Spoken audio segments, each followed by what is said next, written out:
Passer des nuits calmes et paisibles, c'est un rêve pour 4 Français sur 10.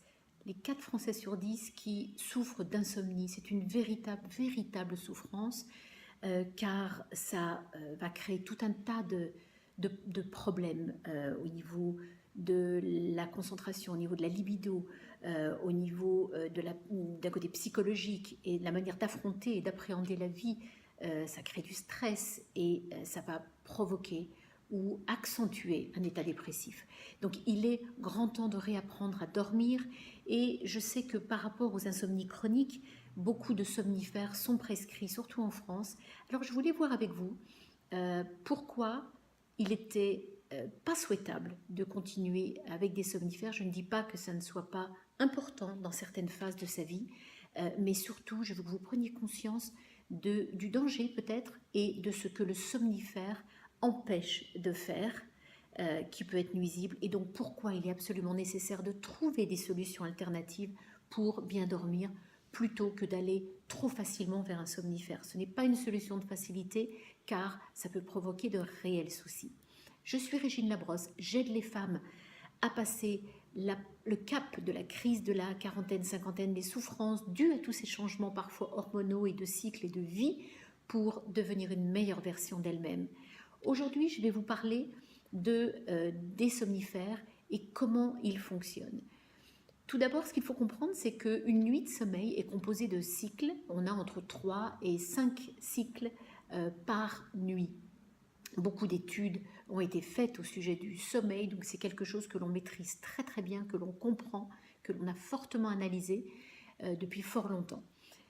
Chaque cycle est en fait composé de 3 phases particulières. Alors il y a la première phase qui est une phase lente d'endormissement qui va durer à peu près 20 minutes.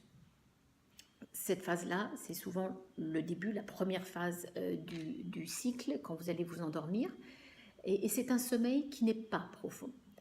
La deuxième phase, c'est au contraire une phase lente et profonde qui dure à peu près 60 minutes. Et tout de suite après cette phase arrive ce qu'on va appeler le sommeil paradoxal, qui peut durer à peu près 10-15 minutes. Et c'est pendant ce sommeil paradoxal que très souvent, vous allez avoir une grande activité cérébrale, les rêves, des mouvements oculaires également. C'est pendant cette phase-là de 10-15 minutes que le cerveau va intégrer tout l'acquis de la journée, toutes les connaissances, tout l'apprentissage de la journée va être intégré pendant cette phase de sommeil paradoxal. Et justement, c'est cette phase qui est chantée lorsque l'on prend des somnifères. Donc cette troisième phase n'existera pas quand vous prenez, ou très très partiellement, quand vous prenez des somnifères. Et c'est un vrai souci parce qu'en fait, c'est exactement l'inverse sur le long terme que l'on va obtenir puisque on n'aura pas intégré les choses faites pendant la journée, les expériences, les résolutions de problèmes, si bien qu'on va se réveiller le lendemain en ayant parfois, en se sentant parfois pire par rapport à ces angoisses qu'on ne l'était la veille, puisque le cerveau n'a pas intégré toutes ces connaissances. Donc voilà la raison pour laquelle il faut éviter de prendre des somnifères si vous le pouvez. Il y a des méthodes naturelles, j'en parlerai dans une troisième vidéo. J'ai fait une première vidéo, allez la voir, pour vous aider à préparer vos nuits de sommeil de façon plus stratégique, en tout cas tout ce qui va être l'environnement pour créer une bonne nuit de sommeil.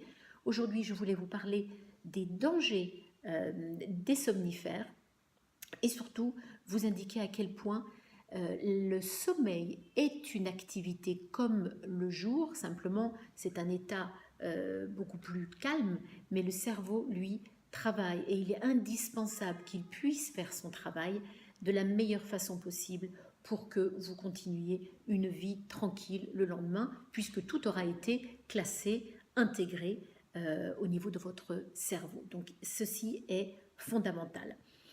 Voilà, et bien écoutez, si vous avez des questions, n'hésitez pas à me les poser, je vous en parlerai, mais il est vrai que pour moi c'était très souhaitable de revenir sur l'insomnie, qui est un vrai fléau Surtout le plus on avance en âge, le plus il est difficile d'avoir de belles nuits de sommeil, où très souvent les personnes me disent qu'elles se réveillent très très tôt le matin et ont un tas de pensées. Donc évidemment, il y a tout un travail à faire par rapport à ces peurs, ces angoisses, peut-être cette dépression, mais en tout cas, voilà, aujourd'hui, vous avez compris comment fonctionnaient les cycles.